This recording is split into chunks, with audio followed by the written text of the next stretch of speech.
There was something about it that just caught everyone's imagination. The idea of a kind of telepathy, and these scanners are telepathists who do nasty things to each other. We've got exploding brains and wooden acting, because this week it's Scanners from 1981, written and directed by David Cronenberg. A homeless psychic is recruited by a shady organisation and uncovers a mind-bending conspiracy.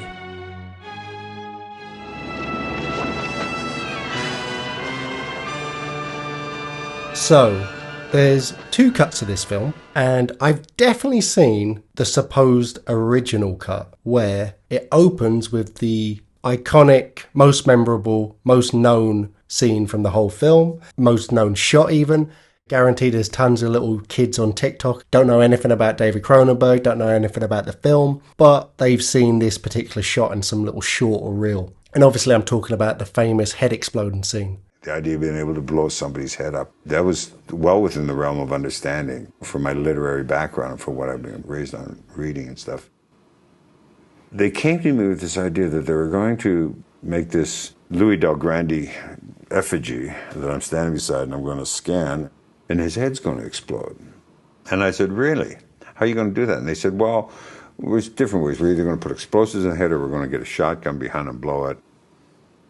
And I said, and I'd been around sets and done crew work. I said, so you probably have plexiglass around the cameras and build an enclosure. And I said, yeah. And I said, so the buckshot's going to be flying all over the place. And they said, well, and I said, I'll tell you what, I'll do it. I said, but I want this amount of money and I want this size of an insurance policy, which quickly made them the decision that they were going to do it as a single. Now, when I was looking into it, everything I read seemed to suggest that the only cut where that opened the film was for test audiences. So I'm kind of doubting myself, where I'm sure I saw this movie as a kid. I remember the synthy soundtrack and the dodgy looking teletext style credits, and it rolled straight into that brilliant opening scene where the company Consec has gathered round various high-flying corporate billionaire type investor people from all around America to come to this elite conference where they're unveiling to the world the existence of scanners, aka psychics. Consec is a giant company that probably has a bunch of different wings and a bunch of feathers to its bow, but one of the feathers is a military investment company. They create military weapons, and they're very keen on using these psychics and showcasing these psychics to these investors for their military applications. And we get into it, and you see the amazing head exploding scene, and don't worry, we'll obviously go in way more detail about that later. But I know I saw this cut, but apparently, from what I was reading, it was never released. And it's so much more effective opening cold right into this moment to really kick you in the dick and get you into the film. And unfortunately, one of the few times in his career, Cronenberg actually went with the test audiences, which I think is always horseshit. Never go with test audiences. Even if you're getting an audience that is going to be into your film, they don't know what they want, you know? No one knows what they really want. You want the couple to stay together at the end. Roll on an extra 10 minutes on the end of The Italian Job where they all get away with the gold and see him living it up in fucking Barbados. But you don't really want that. You just don't know it. I don't think you should ever listen to test audiences. But he did, and he moved the scene from the opening to a few scenes later. I understand that when you were previewing the show, was it in San Diego? Mm-hmm. The start of the film had a head blowing up. That's right, yeah. And one of the critics fainted, and three of them had to be taken away. She never from the got room. to see the rest of the movie. It was terrible. Except 37 people fainted the first time Rabbit was shown in Quebec, actually. So, you know, I guess I'm getting more subtle. Did you did you take the blown up head off the opening of and move it back farther in the picture? Yes, but that was really had to do with the pacing of the film. I will confess, I had never seen Scanners before this. Really? Yeah. It's a film that my dad would always say to me, you've seen Evil Dead 2 where he goes back in time. And they're like, yeah, you've seen Scanners. And they're like, that it's telepathic and they fight each other. And I'm like, yeah, I'll check it out. And I never got round to it, so I was quite happy when you suggested this. As I said previously in our reviews, I always go into the films that we're going to watch, if I haven't seen them, without reading anything about them, without looking into it. And the head exploding scene, I was kind of happy that I saw this cut because it was quite surprising. Obviously, I didn't know what was going on, but I saw Cameron Vale's effect on the sort of old ladies in the mall sequence, and I could see the guy moving his head, but I just thought he'd collapse like the old lady. I didn't expect a full-blown head explosion, and I was kind of like, what the fuck, man? So you didn't even know it was a psychic movie? Nah, I didn't know anything about it. I kind of got maybe a feeling that it might be something to do with mind control due to it being called Scanners. And the longer I watched it, I wondered if, you know, that South Park episode that we've talked about before where Cartman claims he's a psychic and goes was taking the piss out of this film. But no, I didn't know that. Well, no. It is pretty influential. Like, obviously it wasn't the first use of psychics in a film, but it sort of laid the groundwork for certain tropes like the classic nosebleed, when someone's either using their psychic powers but struggling, or having psychic voodoo happen to them. Little things like that laid the groundwork. But also, I think it's the absolute coolest version of a psychic ever put to screen, TV or movie. It's brilliant. The whole idea that it's not mind reading, it's not your brain, it's a nervous system connecting with a nervous system. As Dr. Ruth, the doctor who is working for CENCON and seems to have a checkered past that we'll get into later, but all round seems like a good guy doing it for moralistic reasons. He's working for a military contractor, but you get the feeling he's probably, you know, a scientist. He's more into the science side of it. He's discovered this certain tiny amount of the population has this incredible ability. He wants to study it. Who else is going to give him the money? Maybe it's even classified and completely made secret, and you couldn't study it without going through these means. So from the start of the film, I'm not looking at him like he's a bad person, but he says that great line about his two nervous systems connecting about halfway through the film. Telepathy is not mind reading. It is the direct linking of two nervous systems separated by space. And that's perfect on one hand because it just sounds cool as shit and kind of more scientifically plausible. Like, you don't need all the fucking actual tests and jargon, but if you're making a sci-fi or a fantasy film like this, if you can make it at least kind of sound like it could work in your head, then it really sells it for you more. But also it opens up to the fact that it's not just about reading minds like we see with Cameron Vale in the opening scene. You know, you can control someone's heartbeat, you can control their body, you can control their cells. You can even, as we learn later, connect with a computer system, reading the files saved on the system, just like reading someone's mind. So it opens it up to virtually any possibility. Telekinesis, telepathic powers, controlling another human, controlling their biological functions, sending people through the air, even setting people on fire, exploding their heads.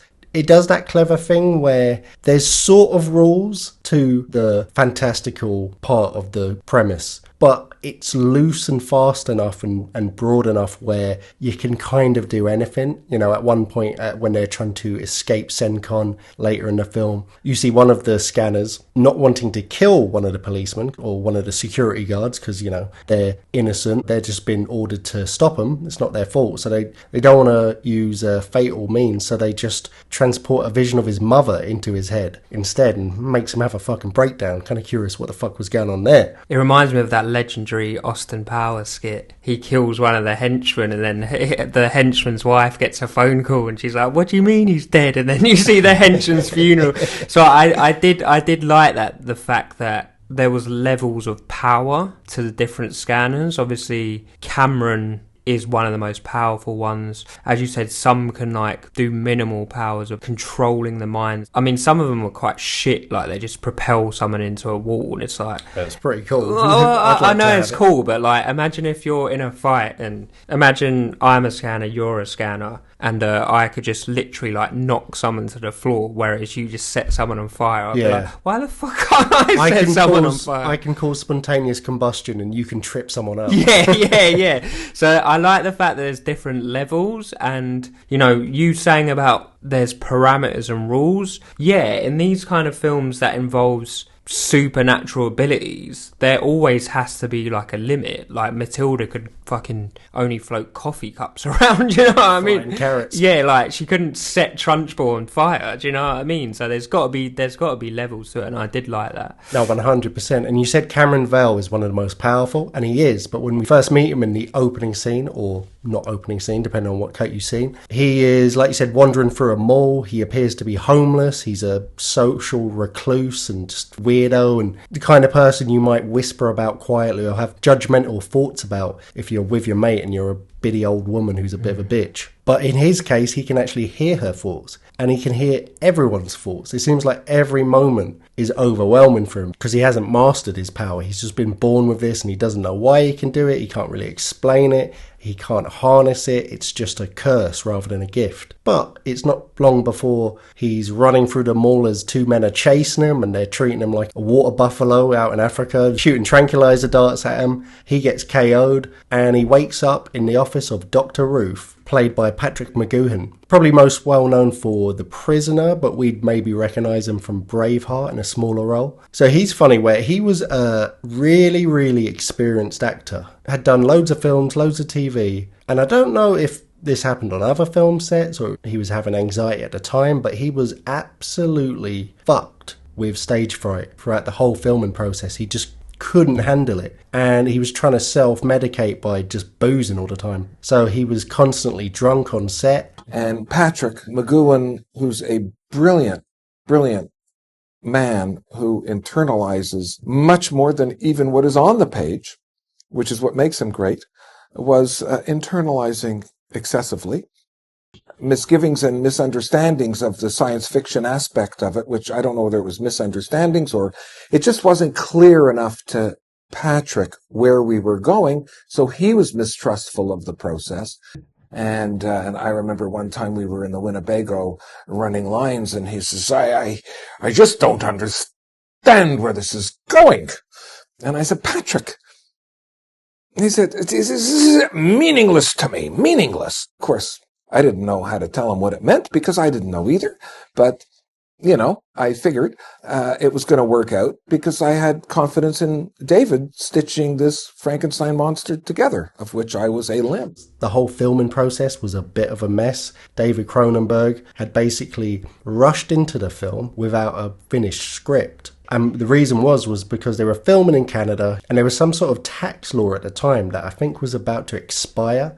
Either way, in order to be eligible to be tax exempt under whatever this law was, they needed to start filming before 1980. So they rushed into production straight away, and the whole shoot was a mess. He was trying to finish the script, but as a result, you know, you start getting ideas. You're like, oh, that's good, but I need to change that scene from earlier. So he was reshooting scenes, even though they had a really tight budget and were really behind schedule and were rushing around, and the actors were getting completely new scenes, or Cronenberg was just improvising something on the spot, and it completely threw all the cast. They really didn't like it, except for Michael Ironside, fucking legend Mate. Playing Revok, the main villain of the film. You know, Total Recall, Starship Troopers, just straight gangster. Do it, Rico. Do it. You know what to do. David Cronenberg is brilliant. I mean, when it comes to thinking on the run and being able to be flexible enough to tell these stories like that. Because I remember him making adjustments on set and changing dialogue, changing things. I now watch other directors and writers do that, and they have not been successful. Sometimes they get lost in the forest. David had the ability to change direction and story sometimes.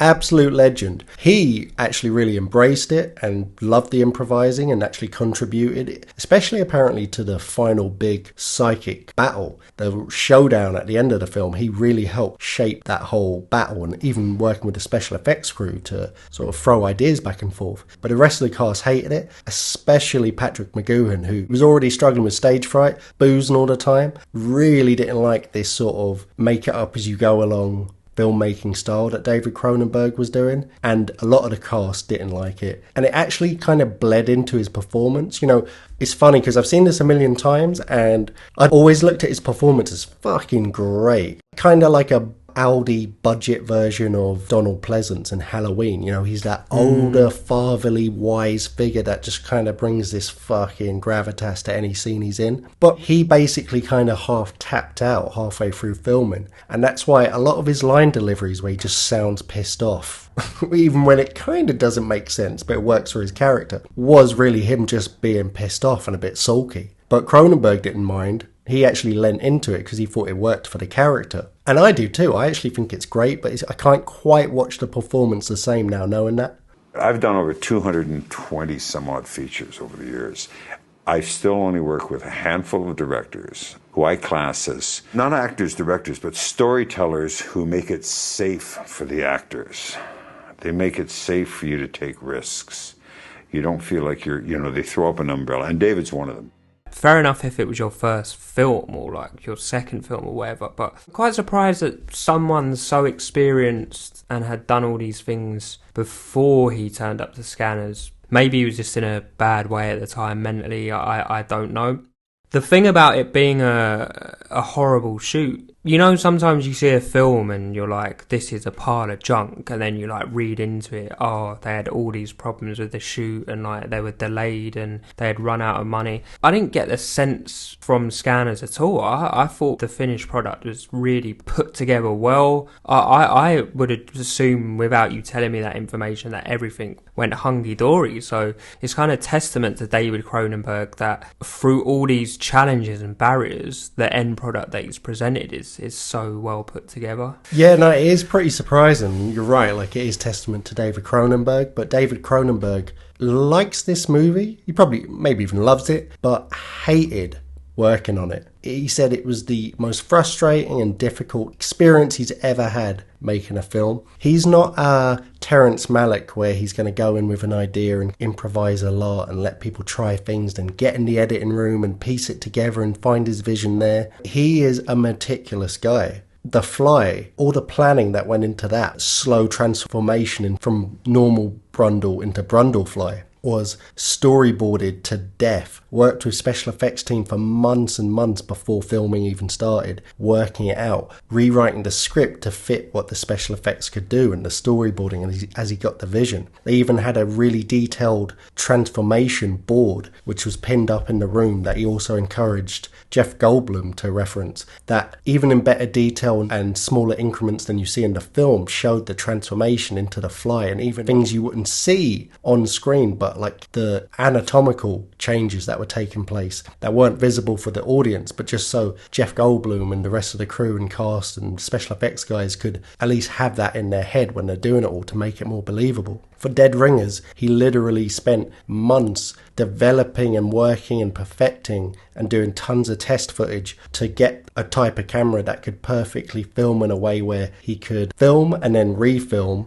using the exact same sort of feel of lighting so that he could have the two twins on screen being played by the one actor at once. For Crash, he completely storyboarded all of the crash scenes to a T, exactly as you see on screen. Usually you think, you get your car, you get like 10 slow motion cameras rolling at the same time from different angles, and you pick whatever shot captured it best. But he literally knew which way the cars were going to turn, like to such detail. For A History of Violence, you know, that opening diner fight scene, which is, you know, it's a great scene, but as fight scenes go, it's pretty short, but he apparently spent months choreographing it and figuring out exactly how it was going to be, then choreographing it on camera and seeing how that looked from the best angle, and then re-choreographing it to suit those shots. He is a guy that wants to absolutely think everything through before cameras start rolling, so this was hell for him. It must have thrown him off a little bit. He must have been quite wound up by the behaviour on set, being drunk. Like, imagine trying to do your job and there's some drunkard, like, fucking about.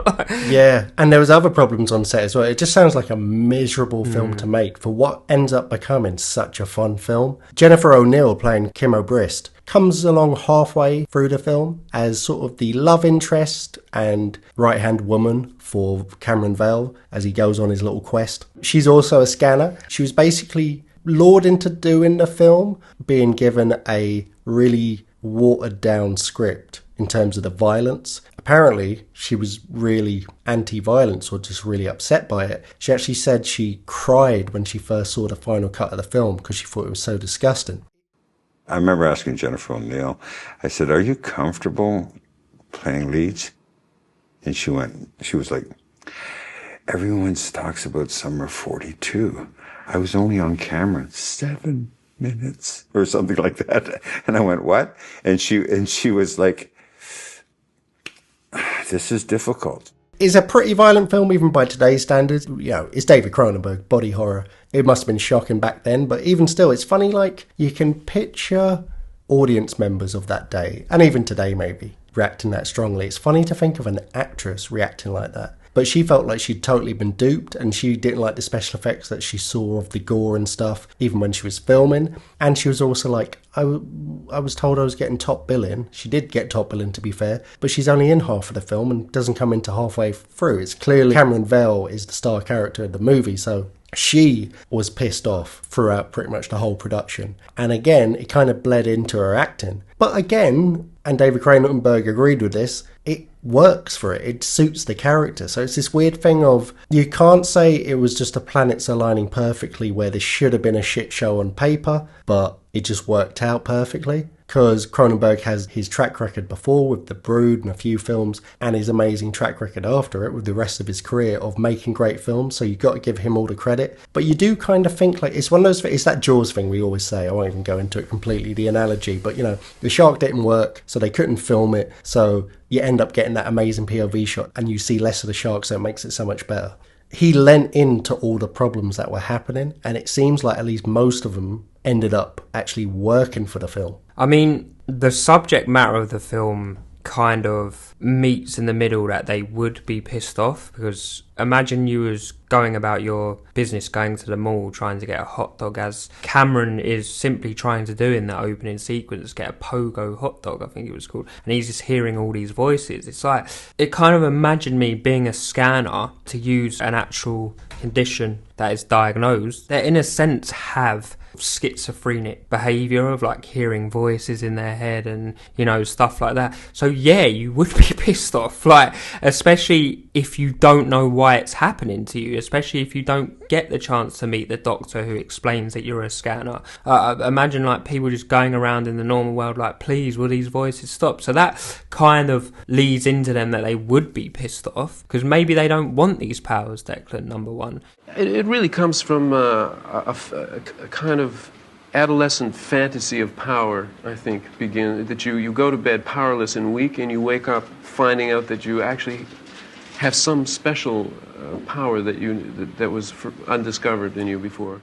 Michael Ironside, was this one of his first roles? Had he not become big? No, he'd done a lot of stuff by then, but I mean, he never really became big. We instantly will recognise him and get a fucking hard on when he pops up in a schlocky 80s movie or 90s movie or maybe late 70s movie. But, you know, most people aren't going to recognise him, but in terms of his career, yeah, he was like fully established by this point. I'd been acting for a while. I think it was about my 13th or 14th film at that time. I came into audition for a one-day flashback character in the black and white sequence in the film. They show Stephen. People in my head. And then about a week later, I heard there was going to be more days involved. My understanding was that the character kind of got created on the run. It kind of evolved as the writing came in, and Larry Dane's character was brought down in the storyline. Okay, he was established, yeah. but as part of the terms of Jennifer O'Neill being Lord, as you called it, she got top billing essentially. And why did David Cronenberg wanna lure Jennifer O'Neill specifically? Is it because she's very good looking? She is gorgeous.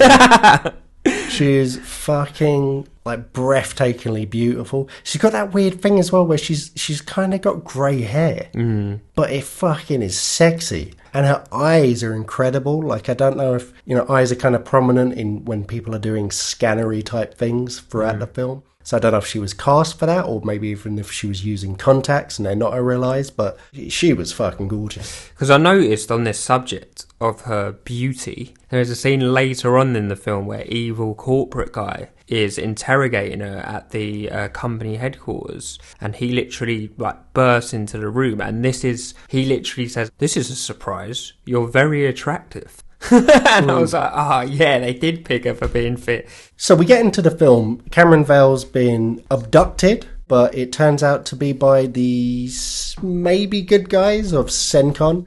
He's under the tutelage of Dr. Ruth, who starts telling him about who he is. He's a scanner, what he can do. He starts teaching him to harness his powers. We get, the Luke Skywalker hanging out with fucking Yoda sort of scenes where they bring in a expert yogi meditator who can control his own heartbeat, and they see if he can, move the dial on his heartbeat a little against him. And he's almost got his heart exploding in the guy's chest while he's begging him to stop. So straight away, Dr. Ruth and the audience are looking at him like, okay, this Cameron Vale guy is fucking hard as nails. We're not there too long where he kind of establishes, okay, he's not a social freak who's constantly running away from other people because their thoughts are driving him crazy. He seems to have completely controlled himself. And an important part of that, it's not just the teachings of Dr. Ruth, but it's this special drug that he can inject into him, which basically, apparently, as he explains, does nothing to normal people, but for scanners, it controls and tempers down their abilities.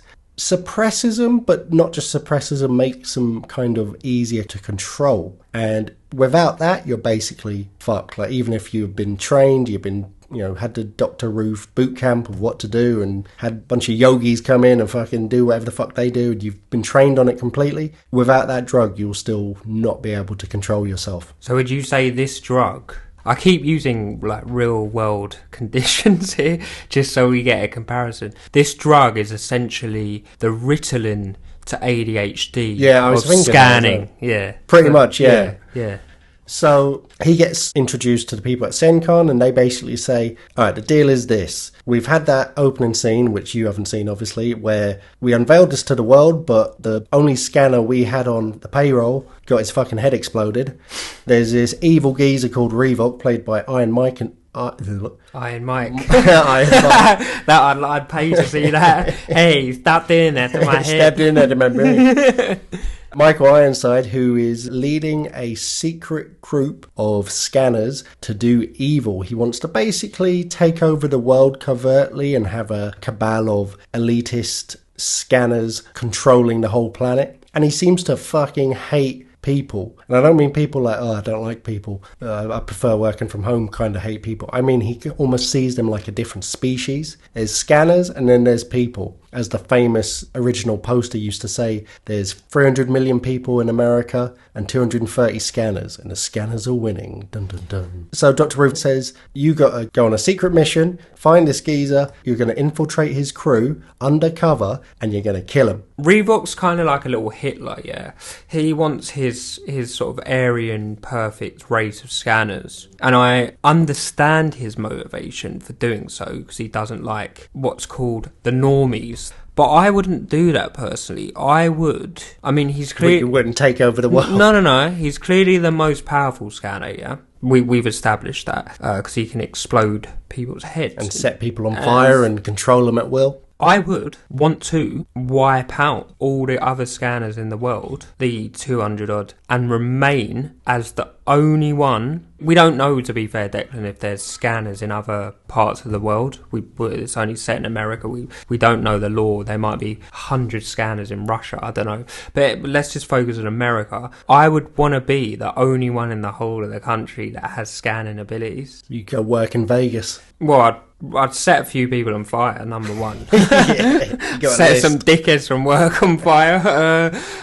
Yeah, like, I would go to Vegas, read the dealers' minds and, do shit like that, earn money and just live, the sickest life. If I knew that I was the only person in the world that could do it. Or you could do the whole route of, those fake people who say, oh, did you have a dog? A dog beginning with a B? Getting a B, not a C. My dad was called Darren. I'm getting the word nonce. You could go down that path of that you could actually do it though, so everyone would be like, yeah, this guy knows what he's doing. Anyway, there's so much opportunity, and if you're the only commodity that can do it, then everything's coming to you. Yeah, so you basically pretend to be the best grifter in the world, and the real surprise would be that you actually can do it. Basically, yeah. That's pretty cool. Yeah, fair play. I don't know what I'd do if I was a scanner. Well, I'd want to get my hands on that drug, because I'd probably be getting driven completely crazy by all the thoughts. Making people fly through the air, I guess I'd be the best gymnast in the world, and I'd just telekinesis travel myself into doing these incredible flips without actually having to do any training. And I'd actually gain weight, so I looked like a fat guy who was somehow doing all these amazing gymnastic moves. Do you know what I do? I become the best darts player in the world. That's a good one. By propelling the darts with my mind into the board. Bang. There we go. But then again, the money that you make won't be as good as making millions. Do you know what I mean? So he's got his mission and he heads off. He starts knocking on doors, asking people questions, giving the odd guy a nosebleed, trying to read their mind and get info. And he gets a name of someone who turns out to be a bit of an outcast. He is a regular from David Cronenberg's films, showed up in a lot of them, but he's got a very small part in this one as a reclusive artist who's kind of hiding out in the woods. And he's an interesting parallel where there is kind of a deeper, interesting theme as you usually have in a David Cronenberg film, where it's about connection, not so much like reading people's minds and what are they thinking, but the idea of connection. Naturally as a scanner, when you don't have this drug, you are flipping out. Like just being around people is a torment, so you get away from people. They all end up being social recluses. He's gone off and doesn't want to be near anyone, and he's angry when Cameron Vale shows up, but he quickly learns he's a scanner and he's kind of like, okay. But you see, just because he's away from all the minds that are forcing their thoughts on him doesn't mean he hasn't gone crazy, because he kind of seems like he's lost the plot. On the flip side of it, we see later at times some of the good scanner crews doing kind of a mind meld kumbaya circle where they're holding hands, doing like a mind link between each other, becoming like a single consciousness between them. So it's interesting where there's this theme of connection, like the whole thing, even like Dr. Ruth said, it's not about mind reading, it's about two nervous systems connecting, which is kind of what we do anytime we see someone and we see their body language or we speak to each other, as much as that's just like, yeah, you're making noises, I understand what you're saying, but that is creating sound waves in your voice box and then out your mouth and finessing it into particular noises or words using your tongue, and then that makes sound waves that travel through the air and hit my ears and registers as meaning in my brain. So that's kind of what you're doing anyway when you have any kind of contact with a person. So there's this interesting theme about connection versus reclusiveness and receding from people or connecting with other people. I wonder, because we've had this debate before with our friend Tyron about, does your mind speak to you? And then I believe he's always going, no, that's a load of nonsense. But my mind does speak to me. Like, do you get that voice in your head, don't you? Yeah, I think everyone does, yeah. Or apart from Tyron. He does as well. He does. But I wonder from a scanner's perspective, like the artist, he's escaped to the woods. I assume that he doesn't have a cache or supply of these drugs. I guess not a lot of people do. I wonder how the voice in their head speaks to them. Is it enhanced because they're a scanner? Is it totally quiet? That's an interesting question. Yeah, I guess until they actually are able to get their hands on that drug so it calms it all down, they probably never even hear their own voice in their head. And that's a funny thing. What happens to you when you don't have that voice in your head? Interesting, actually. There's Temple Grandin, who's a famous animal scientist. Pretty severe. She's functioning, but it's like a serious dose of the Asperger's. Serious. And she doesn't have a voice in her head. And she actually didn't realise this until she was quite old, that other people have a voice in their head. And she only thinks in images. And once she learned that, and she could think in terms of, okay, I'm speaking and thinking one way, everyone else is thinking this way, that helped her to connect with people more and express herself more and be understood better. Can I correct the record?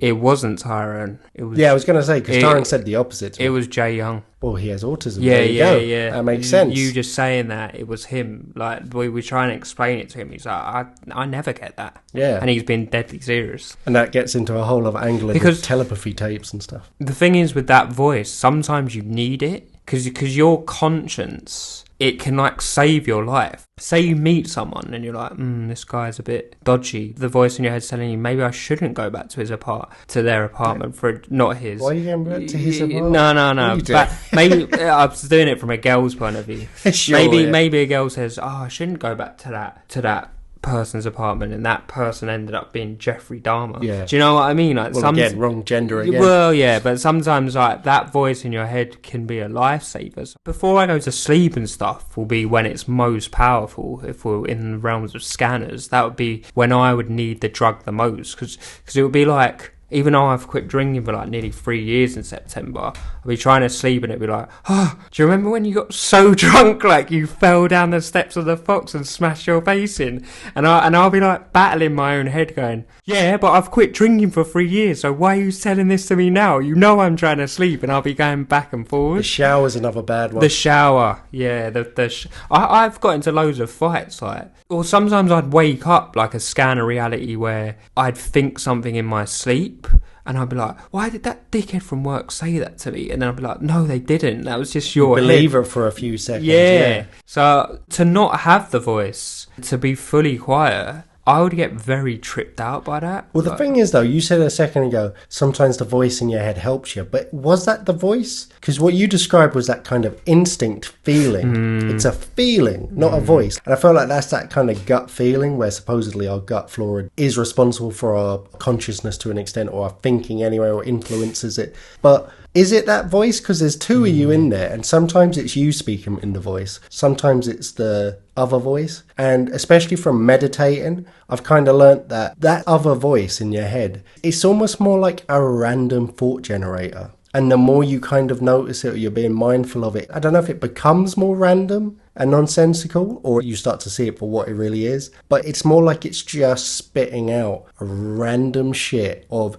this might happen, or remember this. And sometimes it's even visuals, or sometimes it's not. But I don't know if it's ever helpful, to be honest. I feel like when you do have insights, it's usually coming from your own voice. And do you know what? That's not fair. Sometimes it does have insights or it is useful, but I do kind of think there's a difference there. That's like what you described, or should I, when you didn't want to go home with that fella. He's so handsome. And then I ended up getting bummed into oblivion.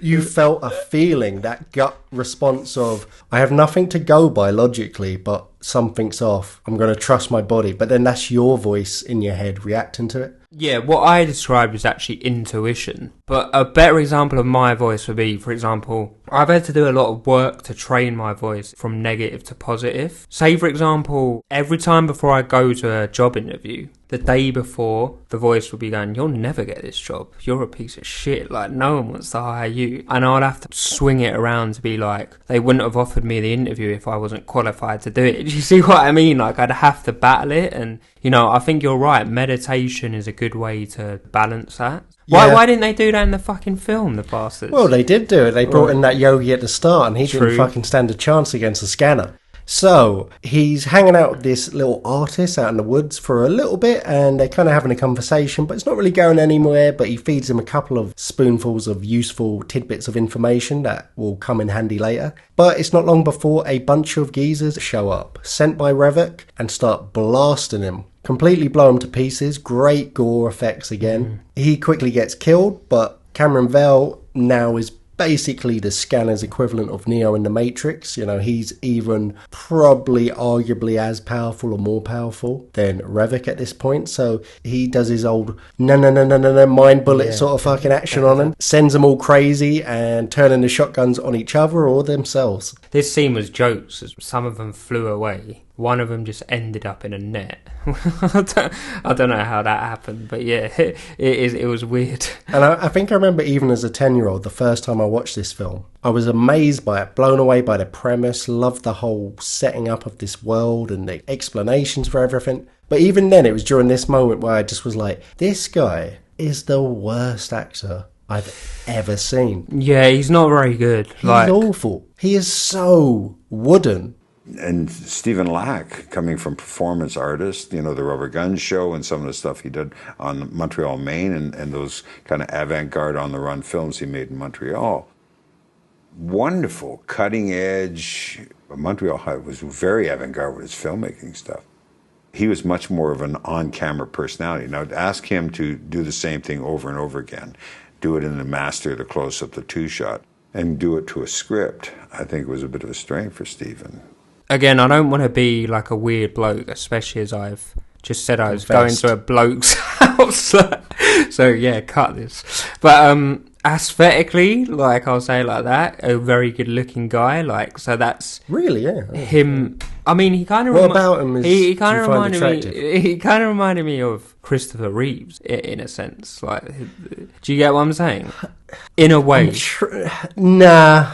A little bit. I don't think he's a good-looking geezer at all. Okay. Yeah, I don't. I kind of get where Jennifer O'Neill was cast because she is drop dead gorgeous. Don't try and fucking sell it now. And I was thinking, like, did this guy get cast because of his supposed good looks? Because he's not a very good actor. He's awful. He was shit, wasn't he? He was also in one of David Cronenberg's films before, The Brood, and he gets cast in a lot of. You know, when you look at it, sometimes where you're like, those roles should have gone to someone else, like someone who's not good but gets a lot of roles in a certain sort of genre level of movies for a 10-year period. And you're like, that was unfair to someone. I don't know whose career never took off because of this geezer getting roles, but he is shit. But again, David Cronenberg embraced that, cast him for that reason, wanted someone who was stony-faced and non-expressive. So he picked like the worst actor that he could. Yeah, and I guess had him lean into it because he wasn't that bad in Dawn of the Dead. No, it wasn't as bad as this. It kind of. I'm going back to interviews again. It's kind of like maybe I'm thinking during this 10-year period. It's kind of like I've done loads of interviews because I work in recruitment. I've walked out of the interviews and been like, that was the fucking best interview I've ever seen in like 10 years. And then obviously when the actual person starts work, they're fucking dog shit. And you're kind of like,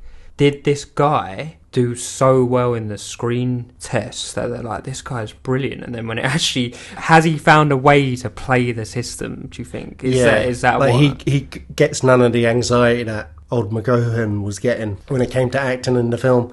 After the massacre at the artist's house, he heads off to find the crew of supposedly good scanners that are underground and hiding from Revok. He shows up at a house and he's pretty much welcomed pretty nicely. A scanner can just give you a scan and see like, oh yeah, you're legit, you're telling the truth, you do know Dr. Ruth, you are who you say you are, come on in. This is where he meets the crew who are doing that kind of like circle mind meld. And we're introduced to Kim, who's fucking hot. And it's funny, these films, you just know they're going to be a love interest straight away. As one of the crew says, everywhere you go, people just seem to die, because it's not long before the evil geezers in leather jackets with pump shotguns have shown up, and they start blasting all the good scanners. All the Kumbaya scanners. All the Kumbaya scanners. One thing I loved, again, like just the ideas and the way scanning and telepathic and psychic abilities work in this film. They walk in and all the scanners who are in the mind meld sitting in a circle are so connected to this like joint conscious orgy thing they're doing that as he starts blasting them in the head with shotguns, none of the others react. The person who gets blasted doesn't even react, besides their head blowing up or chunk of their chest coming out. They manage to pick off 3 or 4 of them before any of the others kind of snap out of it and come into the room, pulling out their scanner powers, setting some of the guys on fires, sending them through drywall and dispatching a lot of them. But there's more guys with shotguns coming. So the survivors, Cameron Vale, Kim and some other geezer who won't last too much longer, gets into a car and starts driving away while Revok's henchmen are in pursuit. Kind of annoyed me though, because we saw earlier in the film where Revok had exploded the guy's head that he had the ability to turn guns onto his captures using the scanner ability. These people that keep coming with shotguns, like surely they know they can do that. What I would have done personally if I was there, and hindsight is a beautiful thing because some of them got set on fire to death. I would have gone in there and been like, right, they're clearly connected to each other. So instead of like blasting them one by one, just get a sneaky grenade, just unpin it, throw it right in the middle. Run blowing their faces. That would have been so much better in it. Like, just quickly drop it, like, job done, bang, get out. That would have been end of film. Yeah, end the film, yeah. I don't know how they managed to disconnect themselves. Is it because one of them screamed and it kind of like broke the link, I guess? Who knows, maybe it's like linking to your Wi-Fi, you know, or putting your Apple AirPods on. They don't connect straight away. There's a couple of second delays sometimes less, sometimes longer. So, you know, maybe they were just kind of snapping back to reality.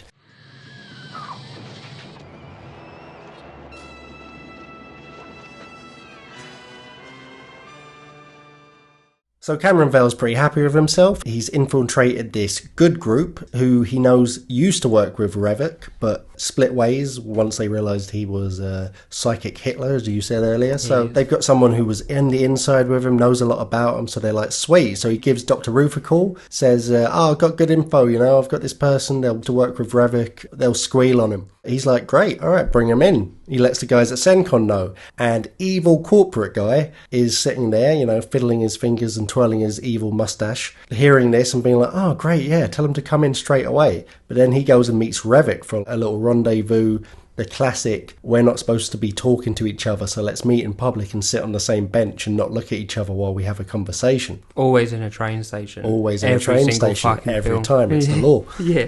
It is revealed that Revok has a man high up on the inside, evil corporate guy, who's basically controlling the company and is using it to his own means. So once Cameron Vale shows up, he gets split up from Kim. She starts getting interrogated by evil corporate guy who, once he gets over how fucking fit she is about to kill her.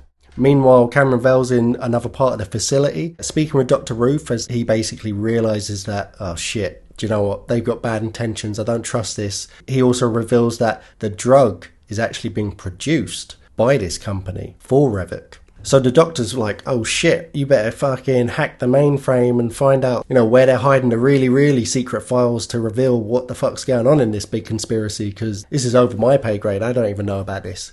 While he's doing that, Kim manages to use her scanner voodoo to escape, and we get a lot of running through corridors and making people see visions of their mum to make them cry until they escape. And I love this moment where once they're far enough away from the facility, he basically goes to a normal payphone in order to connect along the wires to the computer, not only get all the files, but delete them all so that they can't access them.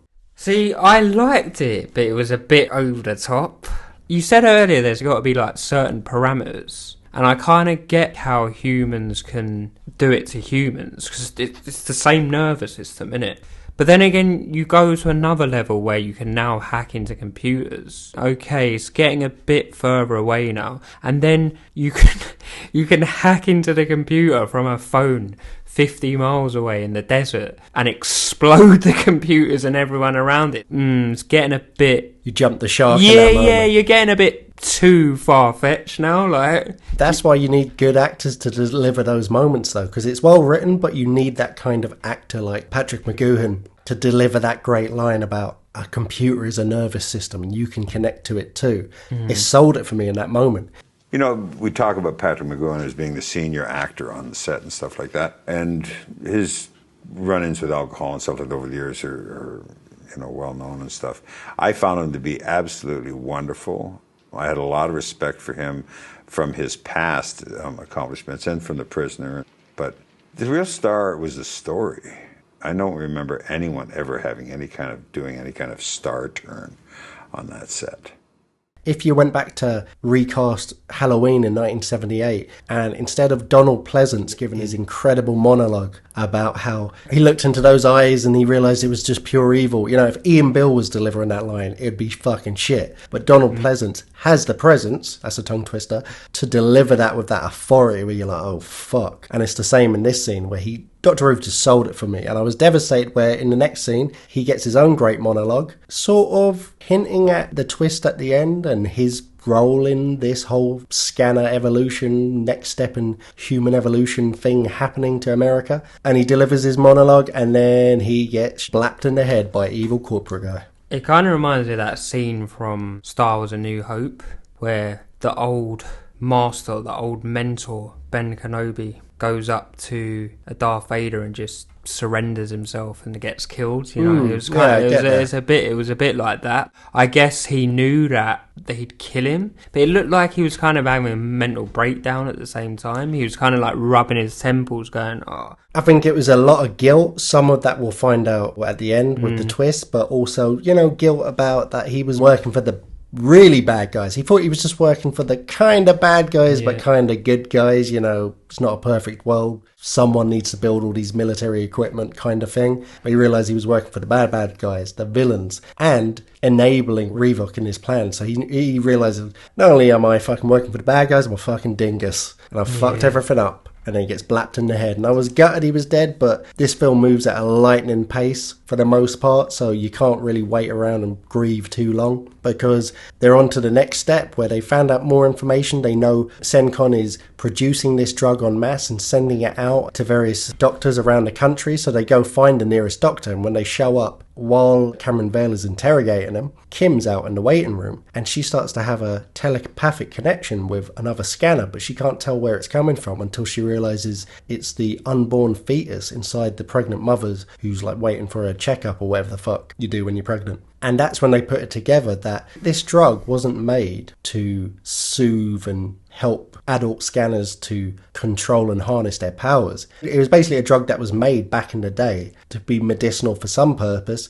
but they realized the side effect was the babies came out as fucking scanners. And now Revok and his evil plan is flooding the country with this drug, producing a whole new generation of scanners. And as he sees it, essentially supplanting the human race, not just by Hitler-style mass genocide, but taking the place of the next generation of Americans. Imagine me sitting there, not knowing anything about this film. I've seen someone's head explode. I've seen people combust. I've seen a man mind control through a telephone and explode computers. Now I've seen an unborn fetus speak to someone, and I'm kind of like, oh, for fuck's sake. Like, I liked it, but it was getting madder and madder. It's such a cool idea. Like, the idea that that baby had no sense of what it was in the world. And you just think, what was the communication like it was just raw thought from a baby? How would you know? It's just kind of like naturally sensing out the same way a baby would reach out, even though it can't see yet and doesn't know what it's going to touch or why it's reaching out. This won the drug. Again, real life comparisons to, do you remember that drug Thalidomide? They thought it was doing good to pregnant women and the babies would be born without limbs. To prevent the distribution of dangerous drugs, such as thalidomide, is a matter of concern to the President at his news conference. He outlines the steps the government plans to take. The United States has the best and the most effective food and drug law of any country in the world. And the alert work of our Food and Drug Administration, and particularly Dr. Francis Kelsey, prevented this particular drug from being distributed commercially in this country.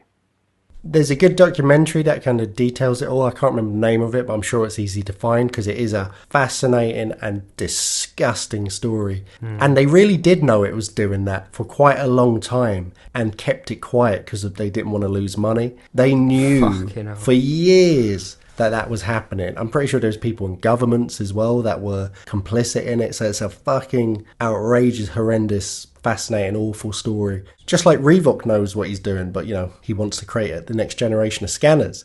They found out that bombshell and they're like, holy fuck, let's go tell the government or do whatever or I don't know what. But, it's been about half an hour in this film without a tranquilizer dart showing up. So, of course, no one's on cue. Old Revok starts blapping them from a vantage point outside. Eventually takes them both out. Cameron Vale wakes up in Revok's lavish apartment. And we get a nice little exposition dump where we find out that the person who invented this drug was Dr. Ruth. And Dr. Ruth intentionally experimented by giving the drug to his own pregnant wife, who was pregnant with twins, who grew up to be Cameron Vale and Revok. Bang! Let's just pause here for a second. Does this automatically transport Revok from being the total bad guy to Dr. Ruth being the total bad guy of the whole film, in your opinion? I think Revok's always the total bad guy. Dr. Ruth ends up being the most multi-dimensional, interesting character by the end of it. Best performance in the film. He's this conflicted man who cares about his experiments and his monologue just before his death, where, like you say, it's like he's given up and accepted death, and it makes more sense now knowing what he'd done and what he was living with and what he seemingly couldn't take anymore. Cameron Vale is staunch to Revok that your corporate bad guys killed the Doctor. The Doctor was a good guy before Revok explains he isn't. It's a hard character because I liked Dr. Ruth, but when I found out this information, I'm kind of like, he wasn't a very good guy. He's kind of a dick. He's a dick, yeah, and it's a very good twist. I really like the way that they revealed it by, Revok going into the drawers and slapping down a poster of a smiling baby with a mother, like, take this miracle drug. And it was really well done by Cronenberg. Again, another brilliant idea where not only has he created this kind of plausible framework for how these incredible abilities can function or work in a real world setting, but that's a completely plausible, kind of fairly plausible origin story for them. It's a side effect of a pharmaceutical drug, and then that pharmaceutical company tried to then profit off it and use it and lie about it for years. But what doesn't make sense, the drug was given to him before birth to give them the powers, correct? I think it had already shown signs in other children. Right, but then now that they're adults, the same drug is given to them to stop the powers? Yeah, Do you get what I'm saying? Yeah, maybe there's real world case examples of that. The world would have been an easier place if that worked with formaldehyde, but obviously it didn't. Yeah. I guess it doesn't make too much sense. That's a good point. I never really thought about that. So you're like, it gave you the powers, but later on, because you're slightly older, it now stops the powers. Well, it doesn't stop them. It allows you to harness control them. So maybe it almost functions like if an alcoholic having a morning drink. Maybe, actually, yeah. That's a better example than what I was going to say, analogy than I was going to say, so yeah. But now we get down to the really fun bit, because Revok's like, hey, me and you, buddy, we're brothers, let's fucking do this, all right. And he's like, nah, you're the bad guy, I'm the good guy. I'm Neo from the Matrix, you're Agent Smith, so fuck you. And we get down to the big final showdown. Before we go on to it, is this special effects guy the same guy that done special effects for Raiders of the Lost Ark? I have no idea. Because I'm just thinking of the melting face scene when they open the Ark. I don't think anyone has a copyright on the melting face, but I know Do you get where you're coming from? Do you get where I'm coming from? Maybe. It'd be interesting to know. We'll find out and I'll pop it in and you can get the credit without knowing it if you are. It's probably not. Or shown to be a fool. It's probably the latter. But crazy sequence. Where could I even begin to describe it? Like, as you said, Revok hasn't sold himself. Cameron wants to be the hero, and they start their da-na-na-na-na-na-na.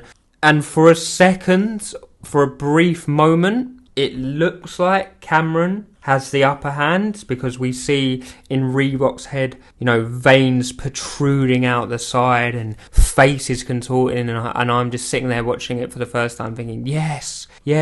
And then all of a sudden, as it looks like Revok is beaten, he seems to be able to wrestle back the control, and he's doing horrible things to Cameron, like his veins are like protruding out and blood is spitting out everywhere. Then we see big contrusions on his face. He's got so much control of Cameron that he's making him rip parts of his face off with his fingernails, and then I'm just sitting there like, right, he's fucked.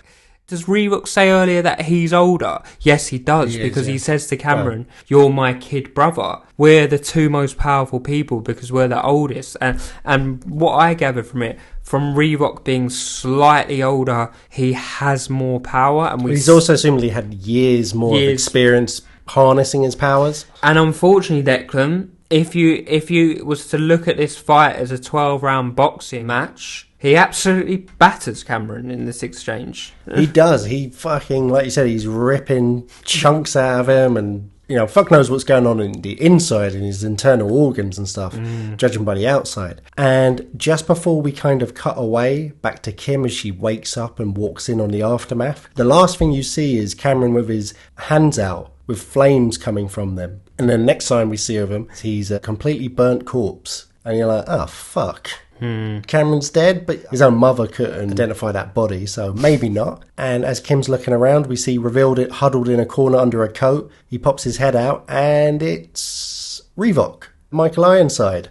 But he looks different. His eyes are completely different, but also there's quite good makeup effects, slightly changing his bone structure and stuff. And when he speaks in Cameron's voice and says, we've won.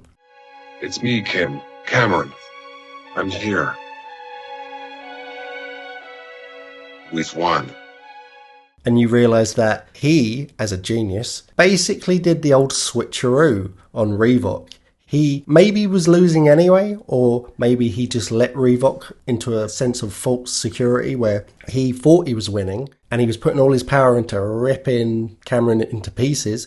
But Cameron was psychically, stepping out of the way, sneaking around the corner, coming up around the back of him, not like you do earlier, coming up around the back of him and snuck into his brain, supplanted his brain, replaced him. But it doesn't look like he completely replaced him. Or maybe he did, but it's interesting because by replacing Revok, pushing him out of his own brain and taking his body, becoming the pilot or driver of his physical body, but the consciousness and spirit of Cameron is still alive, and seemingly maybe they did a complete swap. So Revok ended up in that burnt out crispy corpse on the floor. But as a result, he's in Revok's body, but he's carried over and morphed certain features of the other actor's appearance. Yeah. And kind of created this hybrid Revok Cameron. If you're having like a fucking psychic battle, most films will just maybe get creative and do some crazy stuff.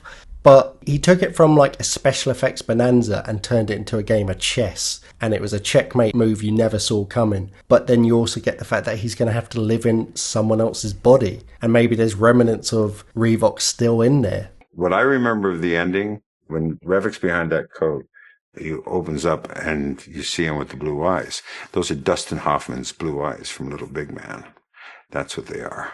Those contact lenses I have in. The ones that we had that were made to match Steven's didn't work. My eyes had gotten scratched or something. And Dick Smith had a whole collection of false eyes. They were hand painted, which was amazing for me because he said that a whole bunch of the stuff that Dustin Hoffman did in Little Big Man, when he's that old guy sitting there, he's blind. He can't see through the blue scleras that he's got in.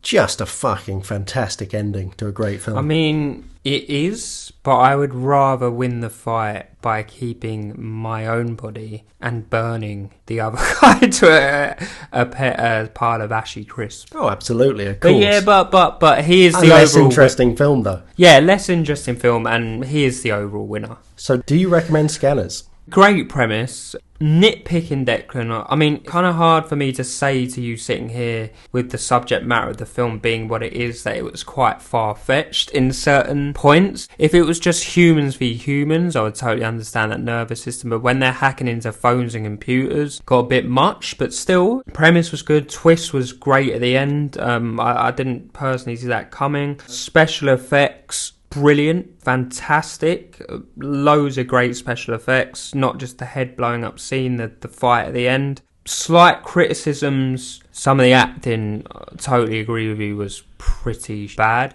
but it didn't take away any of the power of the film. I've seen some of David Cronenberg's other work, like The Fly, as you said. I personally wouldn't put it as his top film, but still a great film. Me and Declan always bang on about how much we like practical effects compared to CGI that you see every day. And if you're a practical effects fan, you really do need to watch Scanners just for that. So for me, yes, I do recommend Scanners. So that's an easy recommendation for Scanners.